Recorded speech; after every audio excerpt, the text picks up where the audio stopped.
All right, so how about y'all introduce yourselves? And then if y'all want to introduce yourselves as well, then we can go from there. Would you like to get us started? Yeah, I can start. Hi, my name is Jules. I was the 2022 Homecoming Commissioner. So I planned and kind of conceptualized all of the Homecoming Week of events last year. My name is Deja White, and I'm the president of Clown Productions, which is the student activities board on campus. And I'm Ariana Pierre. I'm the chapter president of the Public Relations Student Society of America. My name is John, and I'm Director of Marketing for the Entrepreneurship Club. Cool. My name's Nick. I'm the treasurer of Tusk Club. Awesome. So I'd love to just start out by telling us a little bit about what you did within that position, or if you're still in that position, and kind of what your snapshot at USC has looked like from a student org perspective. Yeah, I can start.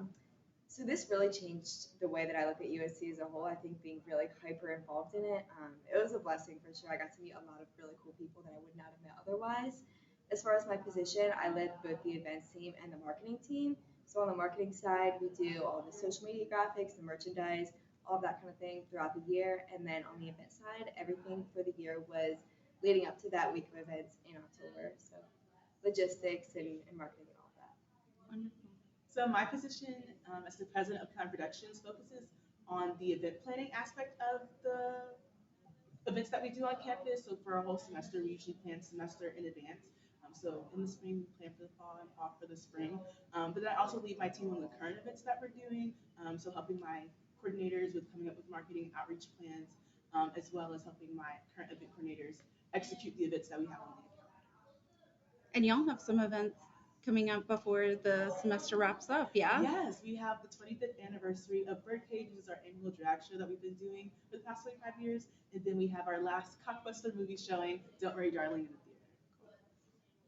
Yeah, the way I describe my role as chapter president of PRSSA is like being a CEO of like a mini little company. I have 6 VPs under me, so I'm chapter president, and then we have VP of External Affairs, Finance, Digital Communications, and Programming. So it's a lot to manage. There's a lot of just like checking in with people, but a lot of it is them asking me questions, me giving them ideas, and making sure that everyone's working cohesively together because there is a lot of planning involved. I love that there's like so many different experiences like between y'all, different types of organizations, different roles, and all of that. So, how has like this experience within these roles shaped how you work with others and what that looks like? I think being a leader forces you to become a lot more compassionate. In the end, it is just a big like human resources job. You know, you're a safe space for everyone, for all the students. Like you're a student leader, so for the students that you're leading, you have to really understand where they're coming from in a lot of aspects, and you know the work is done best when everyone is at their best. So Yeah, I think in this position, I've learned a lot about myself that I like a democratic style of leadership. So I love to get everyone's opinion. But I've also learned that at a certain point, you have to make a decision. So being able to take all the information that you learn at a time and making a decision and leading your team with that vision and communicating with everyone is really important. Yeah, I think through my experience, I've just been able to really identify other people's strengths as well as my own, and knowing when to play up my strengths or play up someone else's. So, like if someone has an idea for programming, it's like, okay, now you're the ideas person. This is your baby. I'm gonna make you or help you make it happen. Where sometimes I'm the ideas person. I came up with the idea for programming, and I'm gonna ask you guys to help me figure it out. So. And I'm sure a lot of delegating goes into that and maximizing how the team works. Um, how have you found this position different than you imagined it to be when you were coming into it? I can go first. So whenever I first got in the position, I really was passionate about the other aspects outside of event planning. So getting students to be knowledgeable about our organization, um, joining our organization, and also the internal structure. But I also learned very quickly that truly putting on events and students coming to events is the most important part of my role. And so having to shift my priorities with my role instead of my own vision, and delegating those other tasks of my vision to other people to fulfill, has been something that I've learned in my own position. Mhm. Yeah, for me, I served on our exec board the year prior, so I kind of knew what it was working in one of those VP roles, and knew what my chapter president, at least what I thought she did, and she felt more like a spokesperson where she would talk at the beginning of meetings and like reach out to people, but not necessarily didn't feel like she managed us as much as I stepped in and felt like I had to do that. So I think just learning that you're doing more management more so than just being this like person who speaks for the organization. Yeah, I think in my position, I thought it was going to be a lot more hands-on than it actually was. You know, when you think about homecoming, you think about just planning that week of events. But I think in an executive role, it turned into much more of a motivating people, and enabling others to really excel in their own jobs. And that's where I felt really fulfilled. Yeah, what did the transition look like from previous leadership to you in terms of when you were coming into this role? Did you have like the previous president walk you through what they were doing, or was it just kind of like, here's the guidebook, go from there? I could start. Yeah, so the previous president and I, we were actually really good friends. So nothing but love for her, but there was not a ton of guiding that happened throughout the transition. And I'd never been involved in homecoming before this, so I really had no idea how anything worked. Um, and so I really appreciated how that let me grow as a person. And, you know, it took a lot of perseverance and a lot of like self work. But moving on for the new president now, she's amazing and she's been with homecoming for a few years. But I wanted to provide just a little bit more structure for hers, and you know she can take what she wants to take and do a lot of things on her own. But I just want her to know like that she's supported. So I think it's really about finding that balance. I think for me, whenever I initially applied for the role, I applied the second application round, and so it shortened that transition time to be able to transition while the current person was still there prior to winter break and going on break and going into the new year. And so, luckily for me, I had been on the executive position before, so I got to work alongside her, and I had common knowledge about the position. And I think in our organization, we do a pretty good job about transitioning people. Everyone has to meet with the person they're transitioning their role with one-on-one. And then for our last meeting or two, we have both execs sit together on the vision for the next year, to transfer it over. And then we also have like a drive that has all the information, at least for the past 10 years, that everyone can go in and out of to see like, oh, we've done this event before, this is how we did it before, or we tried this structure and it didn't work, so we moved to this. Having all the information in a common place was really helpful. Yeah, for us, we had two different kind of situations. So like this exec that's current right now, the 2022 to 2023, nearly every single one of us had served on an exec role prior. So a lot of it was pretty hands off. It's like, here's the passwords you need. Now you're the owner of the group chat. Like, best of luck. You can text me if you need me, kind of thing. Because most of us were capable. If we didn't figure it out, we had our relationship with our faculty advisor, and it was just a relationship with each other, so it was more cohesive. Currently, the transition we're going through now, only one person is currently served, who's going to be our chapter president, and even then, she might still not be, because she might work for the national committee. So we're going through a difficult situation where people don't necessarily know what they're doing. They haven't seen this exact board work previously. So it is more hands-on. We started elections earlier, transitioning them earlier. So they've been doing a month of joining us for our exec meetings, just so they're seeing what an exec meeting looks like, what we're working towards. And then obviously we're still gonna have that. You can text me next year. Like, I'm not gonna just never answer you. We're here to help you out. But it is two different situations. Yeah, that's a great point that you brought, bringing the, current execs and the new coming execs into meetings together. That's really cool. I hadn't heard of that, so I love that y'all are doing that. A couple of y'all have mentioned drives. What does that look like for your organization in terms of how you store those documents or, graphics that you want to not have to recreate the wheel and that kind of thing? Do you use like Google Drive? Is it an external hard drive? Just curious. Yeah, we use Google Drive just because it has the best shareability. Mhm. It's most transparent. transferable. And then we just have everything, like there's definitely a big passwords document or like folder that we have everything else in.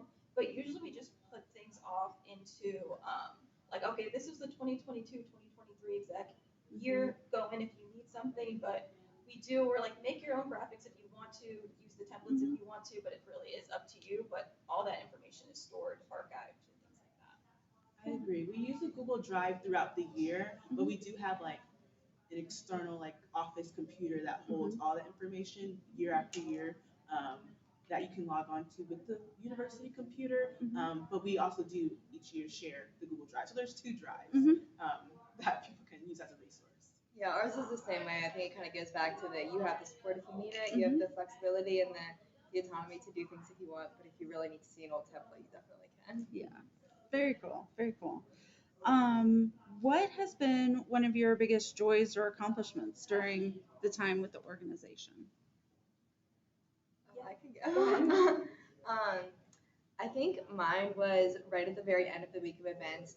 We were putting in like 60-hour weeks, and everyone was so tired and over it. And it was 2 a.m. on Thursday, right before the homecoming game, and everyone was so dead, but just so proud of themselves. And I think you really don't understand the impact of your work until it's done, and you can like actually look back and reflect on that. So just seeing everyone be so happy and proud of the work that they put in, that made me really happy. Yeah, for me, we had a district conference this year, which you just actually asked me about, so that made me really proud. And we had a really great topic. It was hospitality and tourism PR, which is really like attractive to a lot of PR majors, and we got to celebrate PR in the Carolinas specifically. So that was really exciting. Just to have people who were local. We had a lot of alumni also be speakers. And it was just such a like seamless, well put together event. My roommate was actually one of our our co-conference directors, which was really exciting to work on that with her during our senior year. But it just brought a lot of great exposure to our chapter. It really connected us with the SJMC, which we're always working to do. It connected us with our alumni. So it really advanced us in terms of PRSSA National, which will put us in great position to continue to be our chapter and things like that in our organization. I think I'm going to speak on two things. The first one is diversity. Whenever I joined the organization, there were only 2 people of color, and it was just the general body members, and everyone else was everyone else. But throughout my time here, the past 3 years, we've increased our diversity by a lot. We have ethnically, sure, like Black, white, Asian, all types of students, but then also like majors-wise, before that year, we usually had sports and entertainment management students, but now we have social work and psychology and public relations majors and visual communication. So the growth of diversity throughout my time in the organization is something I'm really proud of. And I'll say secondly, more directly to my role, is putting on and still continue to put on events after a post-COVID restrictions world.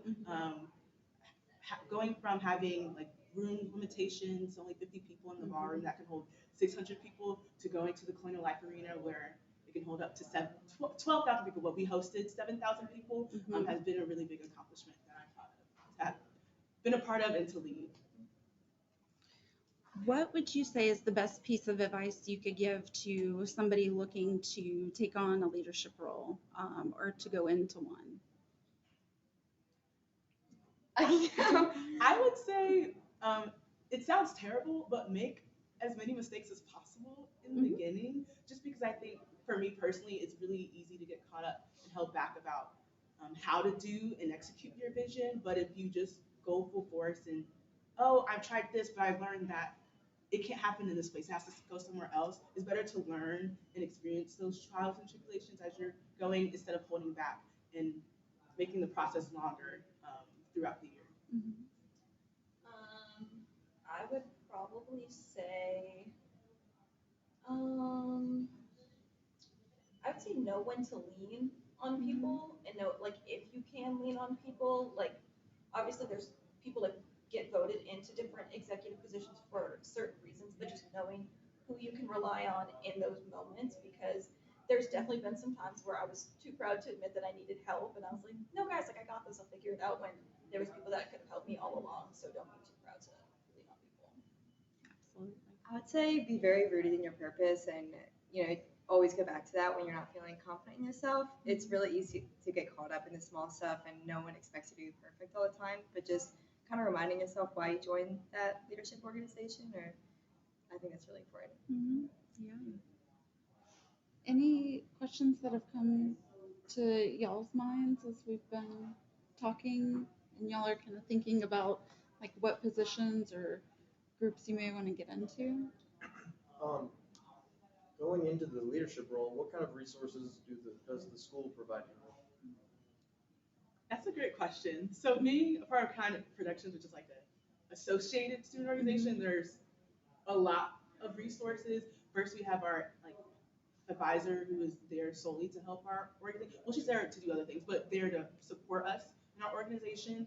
And so I would say that's a really good resource when it comes to completing contracts and those logistical things that involve other university things that we as students wouldn't know necessarily. But I would definitely say the LSE is a great resource when it comes to the workshops, and Russell House like event service is a good resources when it comes to putting on events or finding meeting spaces. And then also other student leaders as well who've been in the position before, whether they're in it currently or have gone on. So they can tell you all the things that they wish they would have done differently in the position. And I also say too, like the OMSA has like a diversity, equity, and inclusion toolbox that students can use. So that's a resource as well. I would say doing a deep search on like university websites. It takes a long time to find, but finding those toolboxes that other offices have curated and using those as a resource. Yeah, all of those are awesome. I also think student government, they really do want to get involved with student leaders. Sometimes you have to be the one to take the initiative and reach out, but they're always happy to help. Yeah, definitely. Since we are a chapter of a national organization, we do tend to lean on our national organization. I know you said you were a treasurer. I think knowing who your finance contact is within like the university system or student life is probably the most important thing. We've gone through hell and back with ours for PRSSA getting funding for our district conference and things, but just knowing who that person is and knowing that you can reach out to them. For sure. Thank you. Any questions? Okay, so you had mentioned like you plan like your whole like events and everything you do like a semester before, which like compared to entrepreneurship club, that's probably like a lot Yeah. bigger projects or process. But like, have you ever experienced like diverging away from what was supposed to happen and like? Yeah. 100%. It's actually happening currently. Typically, within our organization, we had like a rooted process of doing a bid proposal process. And so throughout a course of 6 weeks or so, our bid coordinators, but anyone can, submit proposals about the idea that they want to happen, what vendors or people who could provide those resources, like a DJ, and going to Michael's for crafts and things like that. This year, I decided to do it differently and try to make it more collaborative conversation. But with that, there has been mistakes like keeping up with the ideas that we've come up with, or the amount of ideas that we have, as well as the uniqueness of the ideas. And so I guess to answer your question when it comes to diverging off the plan, I think recognizing it is the first step. And then secondly, not worrying too much about the past and what you should have done, and then making a plan to move forward.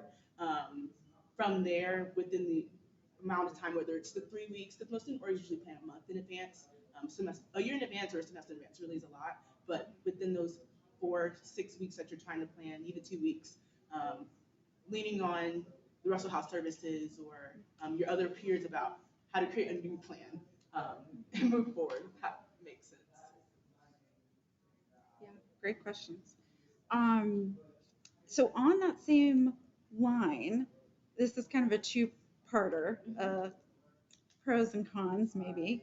But how do you keep your members invested and motivated and even focused at times? Like, how do you continue to do that throughout the time that you're leading? That's a really great question. I think I was in kind of a unique position where the work that we were doing, it all came to fruition at the end of a year. So we were planning things in March that wouldn't actually happen until October. Around July and August, people start to get really not motivated. So kind of how you have to remind yourself of your purpose. You have to remind everyone else of why they joined as well. And in my position, everyone joined because they really wanted to make students remember why they love USC and plan this big, great event to make homecoming something it's like the best one ever. And so just revisiting that and seeing how far we've come, and I think it's just really important to make people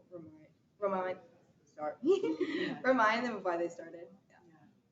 And I think with that, I'm a big planner. I love to create plan sheets. And so I like to have the plan encompass the whole vision, the whole goal be to plan a craft night and then have like checkmark tasks to do leading up to it to get that short form of immediate gratification to reach those goals.